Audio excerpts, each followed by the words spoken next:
We are TreeHouse Hackers. This is Treeple. You can sign into this app. It's available for iPad or iPhone or Android using a username. And what it does, it just allows you to scan trees or enter in tree data to make a treehouse between them. So here you can see we went into the scan tree option. This uses augmented reality using any mobile camera made since 2016 to recognize points as you move a camera around. It's pretty sophisticated software, but running on hardware that's up to 4 years old, which is pretty cool. So here you can see that I'm doing a pretty thorough job of scanning this tree. You can scan trees, 3 trees with just 10,000 points, but if you look at the counter up at the top, you can see we've already found nearly 20,000 points. So this process takes a little while, so I'm going to speed it up here in a second.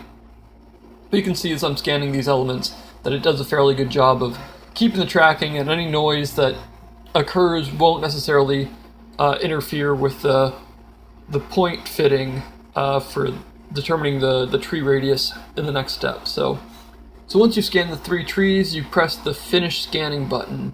And once you do that, several pink spheres will appear.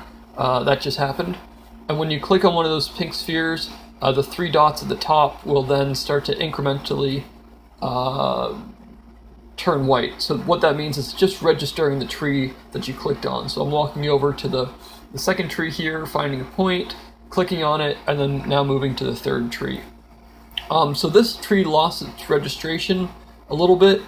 So I'm choosing a point here that's actually nearest to the trunk, and that just helps it understand where that trunk is. And unfortunately, right about now, it re-registers the trunk, throwing everything off, but it because it's using all of these trunks as information, it'll actually sort of re-register it again as I move around. But you can see what's in front of me is a tree house.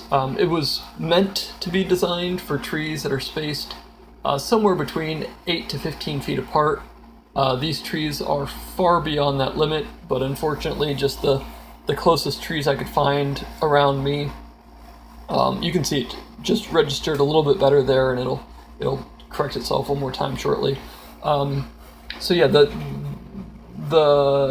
physics of this treehouse are a little bit off, but essentially I hope you can get the idea that it locks onto these trees using the point cloud data. I'm just showing the point clouds here so you can understand how it's being tracked, but that doesn't need to be there. You're really just supposed to be focused on the treehouse. And then all the edit controls for changing the parameters of this treehouse are going to be shown next. So in that, you can go to the Treehouse Designer button, which I just clicked there. And that shows a axonometric view of the treehouse that you can zoom into and see some of the great details that we've put into this in terms of the texturing and how each of these elements come together. And then by clicking on the button in the middle bottom there, we can start to change properties. So I'm now moving the platform up by clicking the platform button, and then shortly I'm going to open up that tab again and click on railing, and that just hides that. And so now that I'm happy with this, I can just go back to my home, and I'm just sort of running through some of the features that are built into this app. So I'll just log out now, and then I can log back in as a guest in case I don't have Wi-Fi or something like that.